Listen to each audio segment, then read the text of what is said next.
Need advice? Our divorce lawyer is someone I have a past with.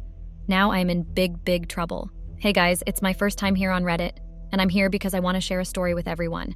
I also need help, so if you would please read this, I thank you, and I'll want your advice at the end of it. My name is Valerie, and I am 29 years old. I had an affair with my divorce lawyer. I know it's crazy to believe, but every time I think about it, I tell myself it's real. I am soon to be divorced, and my husband and I had planned to fix our relationship. Now, I know we can no longer fix it anymore. My husband's name is Greg, and he's 32 years old. I met Greg when I was in high school, and I was 17 years old then. I don't know why, but we hit it off immediately once we met. Greg was a caring guy, and I didn't see any flaws in him because he felt perfect to me. We dated throughout high school, but his family weren't doing okay financially. He tried getting jobs, but that didn't help much either. I told him I can help since I came from an above-average family and we were okay financially. He told me he didn't want help from his girlfriend, but he was really grateful. By the time we finished high school, I remember Greg was no longer cheerful since he was worrying about what to do next and how to help his family. I kept asking him why he didn't want my help, and he told me he wasn't comfortable. He said he was the one that's supposed to take care of me, not the other way round. I tried telling him I didn't care about the money issue, but I guess it was just a man thing. At one point, I couldn't meet up with him again, and we didn't see each other most of the time. I hated the fact that his pride was trying to come in between our relationship. I talked to him about it again, and he told me an uncle of his who was overseas called him to come work for me. I wanted to beg him to stay, but I knew that would be extremely selfish of me. He gave me one last kiss and told me to wait for him. He also said he'd understand if I wanted to find someone else, and he didn't want to tie me down. I told him I was going to wait for him no matter what it took. Greg also said he would be keeping in contact with me. 3 years passed, and I was 20 years old by then. Greg had been keeping in contact with me as promised. Throughout the years that we were far apart, he kept informing me about how things were going for him. He told me about the work. I can't disclose it here, sorry. But it was bringing a lot of money for his family. I was happy to hear, even though I wasn't happy about the job. I told Greg I missed him, and he said he missed me too. I asked Greg about when he planned on coming back, and he told me very soon. I loved Greg with all my heart, but my feelings kept fluctuating because he was far away. There was a time I dated a guy during the 3 years that had passed to fill that numb feeling I had, and I had slept with the guy then. I felt guilty, and it felt like I was cheating on Greg. I didn't tell Greg about it because I tried to keep the memory at the back of my mind. I didn't know that the memory would come back to haunt me. Another year passed and I turned 21. By then, I had already moved out of my parents' house and rented my own place with the help of my parents. I didn't want to depend on my parents forever, so I decided to find a job. I didn't go to college because I didn't see the use. I was able to get a job as a teacher in a school through the connection of my parents. I think the other teachers in the school didn't like me because of that, but it wasn't like I cared. The pay was okay, and I told Greg all about my own place and everything that had happened. Greg asked me where I stayed in the US, and I told him. I thought he was just asking for no reason, but one day, I heard the doorbell ring. I opened the door, and it was Greg standing on my front doorstep. I was shocked to see him there, and my emotions were all tangled up. I didn't know what to feel, and all I knew was that my love for him had reduced. I thought it was maybe because it had been 4 years since I'd met him, and the love would rekindle for him. I had to pretend like I still loved him, and I jumped on him, hugging him tight. We caught up on a lot of things, and he told me more things. He told me that he was going to open his business firm. I won't be disclosing the name. He bought an apartment for the two of us to live in. He also said that he would open a boutique for me, and I was happy about that. Along the way, everything followed as planned, and it was okay for us. Yet, I didn't feel that full love for him. By the time I turned 23, we went on one of our dates that day to celebrate my birthday. I was shocked when he got down on one knee and proposed. I was going to say no because I wasn't sure or ready, but he looked so happy, and I didn't want to break his heart by telling him no. I know what everyone's thinking, and I know what I did was wrong, but I can't go back to the past to change that. We got married by the time I was 24, and he made it a big wedding.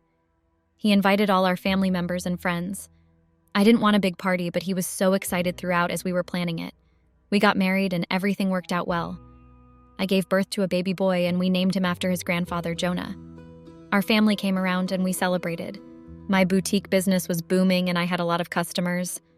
I think things started to change when he stopped coming home early. He told me his job was getting stressful and taking most of his time. I complained to him about it, but Greg kept saying I should give him more time and he'd make it up to me. My love for him kept fading and I could see the distance set in. Jonah was growing old and he turned 2 years and I was 27 years then. The only time Jonah could see Greg was on weekends and I hated that. I tried complaining, but he asked for more time. Eventually he became free, but that didn't make my feelings for him better. He usually told me, "I love you," but it has been long since I heard those words from him. I knew he was also feeling that distance and losing his feelings for me. Jonah is 4 years old now and he's very smart. It pained me to see him walking around not knowing he had parents who didn't love each other that much. I stopped going to my boutique at one point because I got some workers to help me out there. I talked to Greg and told him we had to get a divorce because I couldn't force myself to love him. I asked him if he was feeling the same way and he said he was. He wanted us to fix it and he tried, but it was to no avail and the feelings didn't rekindle. Yet he kept on trying. One day he told me we were going to get a divorce and I won't lie, but I felt a little bit happy. I was away from the loveless marriage, which was my fault in the same place. Greg told me that he was going to get a divorce lawyer and he was true with his words. But I regret thinking this. The next day came and it was 10 a.m. in the morning when the doorbell rang and I went to answer it. The shock on my face was wide because I was surprised to see the person in front. It was the man I had something with during the past. He was the one I didn't tell Greg about. I told him to come in and I tried to compose myself to act like I didn't know him. What bothered me was the way my heart started beating fast, but not from fear, but excitement. I didn't know what to feel, but it was the same as the first time I met Greg. The divorce lawyer introduced himself as Lucas, and my husband shook his hand. I knew his name, but I acted like I didn't know him. I couldn't have the strength to tell my husband about it, and I hope Lucas said nothing about it. He sat down, and he said nothing for a few seconds. My husband stood up to receive a call before anything started, and Lucas and I stared at ourselves. I didn't know what to say to him, and I'm pretty sure he didn't know either. I was about to say something to him, but my husband came back. The meeting started, and I watched as Lucas and Greg discussed a lot of things. Greg told him about the whole relationship issue we had, and that we wanted a divorce because we were falling out of love, and I felt guilty. We decided on the things I would be getting after the divorce would be finalized, and how we would fix child custody on Jonah. Lucas said he understood, and he needed 2 days to put together documents and review them before he was back. Throughout the conversation, I felt his eyes stealing glances at me. Lucas gave Greg his number, and he gave me too. The whole thing was weird because I didn't have his number anymore since I deleted it long ago. We thanked him and he left. After that happened, I received a weird text that night with just a "hey," and I already knew who it was. I texted him back, and that was how I started talking to him. That night, he said he had a lot of questions to ask me and he would love to meet up with me the next day. I was hesitant at first, but I couldn't turn him down since I was the one that cut contact with him with no explanations, and he saw me a year later, married to someone. I agreed to meet him, and I was still contemplating whether I should tell my husband the truth, but I wasn't ready. Before I went to sleep, my husband told me again that he really wanted to make us work, and he was sorry for everything he did and how he had been acting. I also apologized to him, but just at random, not for a particular thing. I couldn't tell him that I was the one that began to fall out of love in the first place ever since he traveled then. The next day arrived faster than I had expected, and I already hated the day. Greg pecked me on my cheeks before leaving, and I smiled at him. I had to drop Jonah off at the school before I went to the bathroom to clean up and get ready to meet with Lucas. The problem was that I knew I wanted to dress up for him, and I felt silly about that. I put on my casual clothes and a light makeup. I felt crazy because why was I putting on makeup to meet up with an ex? Anyways, I had contacted him, and he told me to meet up with him at a restaurant. I went there, and once I spotted him, he waved at him. I wore my glasses because I hoped none of my husband's friends would recognize me. We were both speechless after I sat down, and I wished he would say something first to break the silence. My wish came through, and he started by asking him why I broke it off then and everything we had. I told him the truth about Greg and the whole story about us, and he listened. By the time I was done, he sighed and he said he understood everything. He said he was upset with me and he felt happy to see me, and I smiled at him. The next thing he said after was shocking. He told me he still wanted something with me, but I just frowned. He did know I was married, but even though I was going through a divorce, I couldn't believe he was going to say something like that. Although a part of me actually wanted to be with him and let him feel me, and I was ashamed of that thought. I knew I was supposed to feel annoyed by what he said, but the thing that annoyed me was that I didn't. I didn't say anything, and I got lost in thoughts, not until he called my name to snap me out of it. He apologized for saying something so absurd, but I brushed it off and told him it was okay. Lucas asked me if my husband knew about us and what we had in the past, but I told him I couldn't tell him, so he just nodded in an understanding manner. He asked me if we could be just friends because he missed what we had and the way we vibed with each other. I didn't think he had any second thoughts about it, but I should have known better. I didn't even think before I said yes to us being friends again. I went home that day with a smile on my face, not knowing that things were going to take a turn for the worse. Lucas came over the next day and we still acted like we didn't know ourselves before now. He brought some documents he had printed out and compiled based on the division of the assets. I didn't see the use in getting anything from Greg, but Greg insisted. He was going to leave me with the house and the boutique was in my name, so it didn't matter.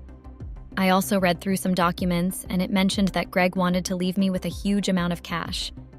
I protested, saying I didn't need something like that, but I felt like it was an excuse to just see Lucas again.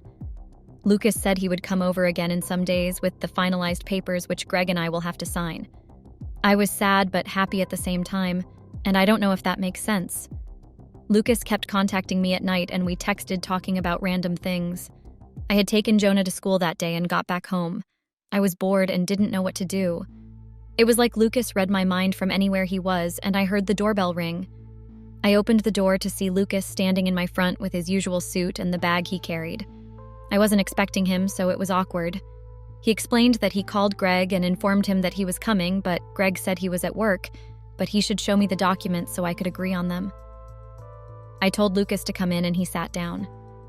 I could feel his scent lingering in the air when it passed, and it made me feel some kind of way. He asked when Greg would be back, but I didn't think he had a motive, so I told him in the evening and we started talking about the documents. He told me to come sit beside him to look at the documents clearer, and it was dumb, I know. I listened to him, and I felt his hands brush past my thighs. He leaned in for a kiss, and I accepted it. It felt different than Greg's own. I don't know how it happened, but we were both on the bed staring at the ceiling with the sheets over us. The guilt came back to me, and it was due to the fact that I had just slept with my ex, who was also our divorce lawyer. I knew it also meant that I just cheated on my husband because the divorce had not been finalized. Lucas turned his head to face me and smiled at me. He asked me if I didn't enjoy what we just did, and I lied to him that I didn't. It was one of the best things I'd ever felt before. He asked me if I didn't miss this because he knew I was lying. I told him to leave because I couldn't take it anymore. I had mixed feelings, but with what happened, a part of me knew I wanted to be with Greg, and I told Lucas that. I told him we should forget what had happened between us in the past and right now. I also told Lucas that if my marriage didn't work out, I wanted to get divorced happily and not have anything to do with him. Me sleeping with him made me sure that I felt nothing for him. I don't know what triggered him, but he got up and started dressing up. It was clear that he was angry at me, but I didn't do what I said wrong. He told me he wished I had changed my mind and that I was going to regret not changing my mind. He packed his things and told me he was going to come back another, and he would inform Greg. I didn't know what to say, and I kept quiet. The remaining days went smoothly, and I noticed that Greg was changing. He was trying to be there when I needed it, and we were discussing our feelings more. I was beginning to change my mind on the divorce because I wanted to make this marriage work. The guilt of sleeping with Lucas was still there, and I tried pushing it to the back of my mind. Greg and I didn't bother contacting Lucas again for him to come with any papers. 1 week had passed since I had an affair with Lucas. Greg and I were enjoying our time together in the living room. He had taken time off from work to spend it with me. The doorbell rang and he went to check who it was. It took some time for him to get back, so I went to check on him. I saw Lucas standing at the door with a strong look on his face. I don't know what he told Greg, but Greg told him to come in and sit down. He also told me to sit. Greg told Lucas that he was planning on canceling the divorce, but with what he heard from him, he wanted to confirm it from me, or divorce was going to happen as soon as possible. I was scared because I knew something had happened at the door, and I'll never know what it was. Greg asked me if it was true that I'd slept with Lucas. I denied it at first because there was no proof and it was just claims. Everything changed when Lucas played a voice record and I heard my voice. It was when I had just slept with him and the conversation we had. I know I messed up big time. I tried denying, but there was no use, so I told him it was true. I also said it was during our divorce, but I know I still cheated on him. I tried apologizing, but he didn't listen. I looked at Lucas angrily, but he had a tiny smirk on his face. He was happy about all this happening, and I felt like hitting his face. I knew it wasn't his fault, but mine. Lucas said he was going to leave and told Greg to contact him about the divorce if he wanted to change anything. Greg just sat looking at me dumbstruck. I think he was thinking about everything that happened because he had a sad look on his face. I told him I still wanted him, and what happened was a silly mistake, but he didn't listen. I also told him about my past with Lucas and how I'd slept with him when Greg was overseas. That made him more infuriated and he left the house. It happened 2 days ago and I wasn't able to contact him because I think he blocked me. I'm all alone with Jonah in the house, but I'm worried that I'll lose Jonah since Lucas and Greg were plotting something regarding the divorce. I don't know what to do because it feels like I'll lose everything. How do I make things better? Please help me. Asterisk, asterisk. Comments. Asterisk. 1. Asterisk, asterisk, u/Reddit user. 1. Asterisk, asterisk. Okay, you messed up big time, Valerie. What were you thinking? The moment things went wrong was when you didn't tell Greg about Lucas, and then you even agreed to meet up with him. Also, what kind of wife agrees to be friends with her? You knew what it was going to come to. You should give up because I don't think he will take you back. 2. Asterisk, asterisk, u/Reddit user 2. Asterisk, asterisk. Asterisk, asterisk, u/Reddit user 1. Asterisk, asterisk. Can you stop bashing the poor lady? She made silly mistakes and she came here for advice. Valerie, your marriage sounds great even if you were unsure of the love you had for Greg. You still tried to make it work when you felt nothing, and I feel like that's a good thing you did. If Greg ends the marriage, you should find someone else who deserves you. Don't cry over spilled milk. 3. Asterisk, asterisk, u/Reddit user 3. Asterisk, asterisk. When you mean you're worried you'll lose everything, do you mean the house and the boutique? I thought you were rich, so you shouldn't worry about that, haha. If you do want to fix things, you should apologize to him once he gets home, and maybe his family members if they'll listen to you. But if not, there's nothing you can do. Update. Okay, well, a lot of things have happened since I made that post. Greg came back 2 days after with Lucas. I was scared, but I listened to the advice I read in the comments. I apologized to Greg so many times, but he still didn't listen. Lucas showed me the divorce papers and I was shocked. I wasn't going to get any money or even the house. It also wrote that he'll be taking custody of Jonah, but I argued on that. I can't lose everything. In one day, so he agreed. I protested about lots of things on the divorce paper, but I knew I deserved it. I signed the paper because Greg said he didn't want to see my face anymore and I should leave quickly. I went to my parents' house and told them all that happened. They said they were ashamed of me and that hurt to hear. I also contacted Greg's family, but they said they don't want to talk to me. I left Jonah with Greg because he said he deserved to see him more than I did, and I know he was right. I don't deserve anything. He left me with the boutique because it was already on my name, but I think Greg paid them to leave because they all quit some days later and said they couldn't work for me anymore. This happened because I wasn't content with my marriage and I didn't talk about my true feelings with him. If you're married out there and not happy, talk to your husband about it and discuss it. Thank you for the advice and for reading this.